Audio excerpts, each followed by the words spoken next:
রংপুরের নিভৃত পল্লীর এক কারখানায় উৎপাদিত জুতা দাপিয়ে বেড়াচ্ছে বিশ্ববাজার।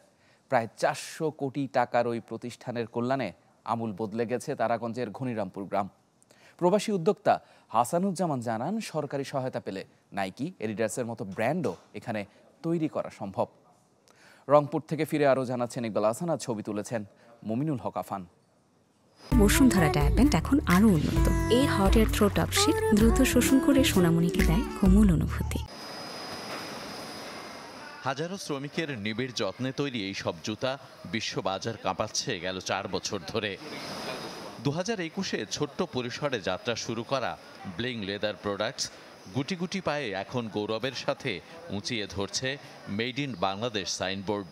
তাই তো রংপুরের তারাগঞ্জের নিভৃত পল্লী ঘনিরামপুরকে এখন আর বয়ে বেড়াতে হয় না মঙ্গাপীড়িত অঞ্চলের দুর্নাম। উত্তরের দারিদ্র্যের বড় একটা অংশকে জাদুঘরে পাঠাতে একরকম টনিকের মতো কাজ করেছে এই প্রকল্প। প্রায় 400 কোটি টাকার বিনিয়োগে কেবল 3000 মানুষের কর্মসংস্থানই নয়, বরং আর্থসামাজিক বাস্তবতায় এসেছে বড় ধরনের পরিবর্তন। তাই আগামীতে এই ধরনের প্রকল্পে বিনিয়োগ এবং সহযোগিতা বাড়ানোর পরামর্শ খাত সংশ্লিষ্টদের।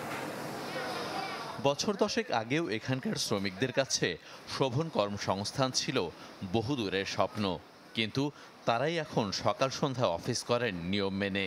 অত্যাধুনিক যন্ত্রপাতি ও প্রযুক্তির সমন্বয়ে মানসম্মত পণ্য উৎপাদনেও যারা চলে গেছেন ধরা ছোঁয়ার বাইরে।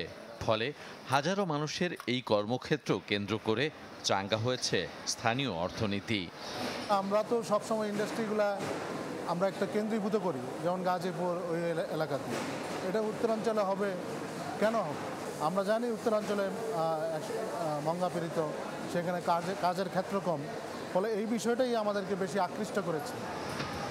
সবশেষ অর্থ বছরের প্রতিষ্ঠানটির রপ্তানি আয় ছিল 200 কোটি টাকা, আর চলতি অর্থ বছরের প্রথম 6 মাসেই তা ছাড়িয়ে গেছে 150 কোটির ঘর। শুধু তাই নয়, 2025 সালে পুরো সময় পর্যন্ত নিশ্চিত হয়েছে ক্রয়াদেশ।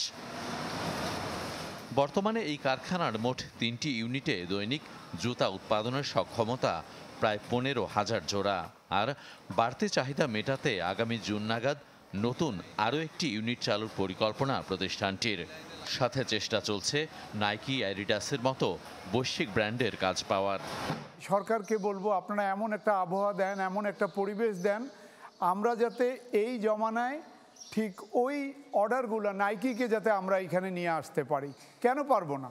আমরা স্কেচার্স করছি, আমরা ফিলা করছি, নাইকি পুমার জুতা না করার কোনো কারণ নেই। সরকার যদি আন্তরিক হয়, ব্যাংকগুলো যদি আন্তরিক হয়, অবশ্যই গার্মেন্টসের কাছাকাছি যাওয়ার এটার একটা প্রচুর সম্ভাবনা আছে।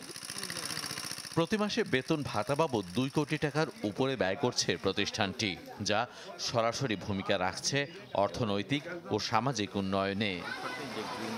ইকবাল হাসান, চ্যানেল 24, রংপুর।